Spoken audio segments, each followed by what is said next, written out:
Model Syeda Tania মাহবুব তিন্নি হত্যার প্রত্যক্ষদর্শী কোনো সাক্ষী নেই বলে আদালতকে জানান মামলার তদন্ত কর্মকর্তা ও পুলিশের সাবেক অতিরিক্ত পুলিশ সুপার মোহাম্মদ মোজাম্মেল হক।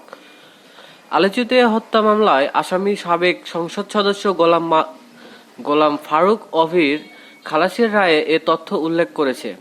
রায়ে আরও উল্লেখ রয়েছে, তদন্ত কর্মকর্তা যে সাক্ষীর সানজিদুল হাসান ইমন জবানবন্দির ওপর ভিত্তি করে গোলাম ফারুক অভির বিরুদ্ধে অভিযোগপত্র, সেই সাক্ষী ইমন শুনানিতে আদালতে বলেছেন তিন্নি হত্যার বিষয়ে তিনি কিছুই জানেন না।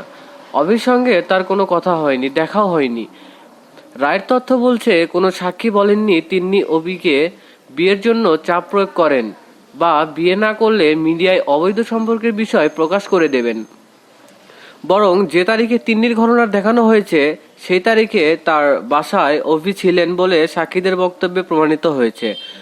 রায়ে আদালত বলছেন, ফৌজদারি বিচার ব্যবস্থা আসামিকে শাস্তি দিতে হলে আসামির বিরুদ্ধে জানা অভিযোগ সন্দেহাতীতভাবে প্রমাণ করতে হয়। কেবল পলাতক হওয়ার কারণে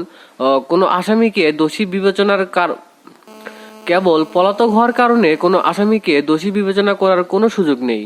2022 সালের 10 নভেম্বর সন্ধ্যার পর থেকে মডেল সৈয়দা তানিয়ার মাহবুব তিনি নিখোঁজ হন।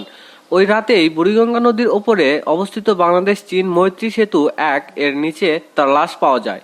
তবে তখন তার পরিচয় প্রকাশ হয়নি। অজ্ঞাত পরিচয় নারী হিসেবে তাকে জুরাইনে দাফন করা হয়। এরপর 15 নভেম্বর ওই নারীর ছবি পত্রিকায় প্রকাশিত হলে তিন্নির চাচা তাকে চিনতে পারেন। পরে কবর থেকে তার লাশ তুলে তিন্নির পরিচয় শনাক্ত ও ময়নাতদন্ত হয়। এ ঘটনায় কেরানীগঞ্জ থানা পুলিশ অজ্ঞাতনামা আসামির বিরুদ্ধে মামলা করে। তদন্ত শেষে 2008 সালের 8 নভেম্বর সাবেক সংসদ সদস্য গোলাম ফারুক অভির বিরুদ্ধে অভিযোগপত্র দেয় পুলিশ। গত 14 জানুয়ারি এ মামলার রায়ে আসামি সাবেক সংসদ সদস্য গোলাম ফারুক অভিকে খালাস দেন ঢাকার দ্বিতীয় অতিরিক্ত জেলা ও দায়রা জজ মোসাম্মদ শহীনুর আক্তার।